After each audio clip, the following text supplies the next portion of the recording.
Two our YouTube channel BD nursing for you nursing ভর্তি প্রস্তুতি ও সহযোগিতা কেন্দ্র। এখন আমরা জানবো নার্সিং ভর্তি পরীক্ষা 2024 সালে ওয়েটিং রেজাল্ট কিভাবে দেখবো, কারা কারা ওয়েটিং এ আছে এবং কারা কারা ওয়েটিং থেকে সরকারিতে চান্স পেতে পারে বা পাবে সে বিষয়টি এখন আমরা জানবো। এবং ওয়েটিং কখন দিবে রেজাল্ট বা ওয়েটিং কতবার সর্বোচ্চ দেওয়া হয়, কখন দেওয়া হবে, বিস্তারিত আলোচনা করব। আমরা সবাই অলরেডি নার্সিং ভর্তি পরীক্ষার ফলাফল পেয়ে গেছি, কারা কারা সরকারিতে চান্স পেয়েছি এবং কারা কারা পাস করেছি বা ফেল করেছি। এটি হলো বিএসসি নার্সিং কোর্সের একটি ফলাফল চার্ট। এভাবে ডিপ্লোমা এবং মিডওয়াইফারি চার্ট আপনারা অলরেডি দেখেছেন। যারা যারা পেয়েছেন চান্স পেয়েছেন কলেজের এভাবে নাম এসেছে। তাছাড়া রেজাল্ট, এভাবে রেজাল্ট দেখলে রোল নাম্বারটি দিলে কিন্তু রেজাল্ট চলে আসে।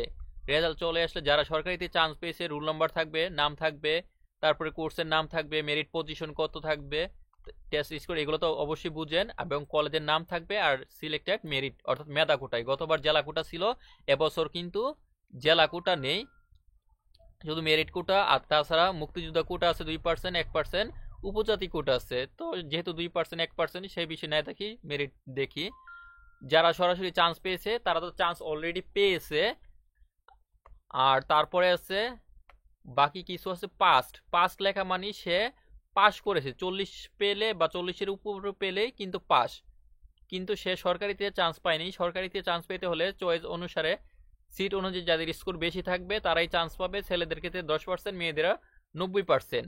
আর আরেকটি হলো দেখেন, এটাও চান্স পেয়েছে, আরেকটি দেখাচ্ছি এখানে রোল নাম্বার দিয়ে, এখানে ফেল অর্থাৎ সে পাসই করেনি, অর্থাৎ 40-এর কম পেয়েছে, তার জন্য কোনো কিছুই দেখা নেই, সে কিন্তু কখনোই ওয়েটিং থেকে সরকারিতে চান্স পাবে না।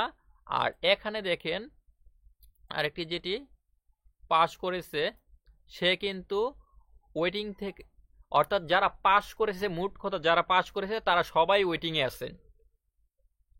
আগে দেখা যেত 100 জনের যদি সিট থাকে 100 জনের রেজাল্ট দেওয়া হতো, বাকি 50 জন বা 50-50 করে দুই ধাপে ওয়েটিং অপেক্ষমান তালিকা, দ্বিতীয় অপেক্ষমান তালিকা রাখা হতো, কিন্তু এই সিস্টেম নাই। এখন যারা পাস করেছে সবাই অপেক্ষমান তালিকায় আছে।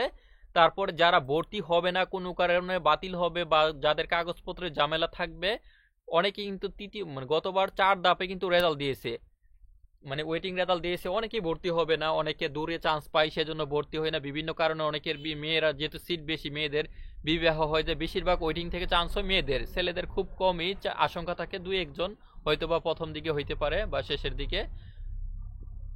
আর এখন ভর্তি সরকারিতে শুরু হয়নি, সরকারিতে ভর্তি সার্কুলার দিবে, একটা নির্দিষ্ট সময় থাকবে প্রায় 10 দিনের মতো, তারপরে যারা ভর্তি হবে, ভর্তি হয়ে গেলে শেষ, ভর্তি না হলে এরপরে মাইগ্রেশনের একটা সময় দিবে, অর্থাৎ যারা দূরে চান্স পেয়েছেন তারা নিজের জেলাতে আসার জন্য একটা সময় থাকবে, সেজন্য তারপর ওই মাইগ্রেশনের সাথে প্রথম অপেক্ষমান তালিকা দিবে। এখন যাদের বিএসসিতে মোট সিট কয়টি, ডিপ্লোমাতে সিট কয়টি, মিডওয়াইফারিতে সিট কয়টি, সেই অনুযায়ী তারপরে যে স্কোর দেখবেন আপনার মেরিট পজিশন কত। দড়ি সিট হচ্ছে টোটাল 1000, সেক্ষেত্রে অর্থাৎ 1200-র মতন বিএসসিতে, এখন 1600 সে পজিশনে আছে। তো দেখা যাচ্ছে যদি 1200 হয়, যারা 1300 বা 1400-র কাছাকাছি আছে তাদের চান্স হওয়ার, সরকারিতে চান্স হওয়ার সম্ভাবনা থাকবে। মেয়ে হলে আর খুব আর একটু বেশি মোটামুটি থাকতে হবে, আর ছেলে হলে খুবই কাছাকাছি থাকতে হবে।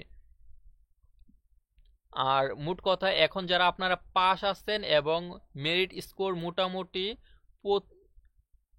আপনাদের 5000-এর ভিতরে আছে, মেয়েরা 5000-এর ভিতরে আছে এবং ছেলেরা 2000 থেকে 3000-এর ভিতরে আছেন, 2000-এর ভিতরে আছেন। সিট অনুযায়ী সর্বোচ্চ আপনারা খেয়াল করবেন, সর্বোচ্চ 50, মোট যতটি সিট তার থেকে 50 জনের স্কোর মেরিট পজিশন যাদের বেশি তাদের চান্স থাকবে ছেলেদের, আর মেয়েদের অনেকাংশে চান্স থাকবে, কারণ ওয়েটিং থেকে অনেকের রেজাল্ট দেয়, অনেকে ভর্তি হয় না, তারপর দ্বিতীয় ওয়েটিং রেজাল্ট দিবে, তৃতীয় ওয়েটিং রেজাল্ট দিবে।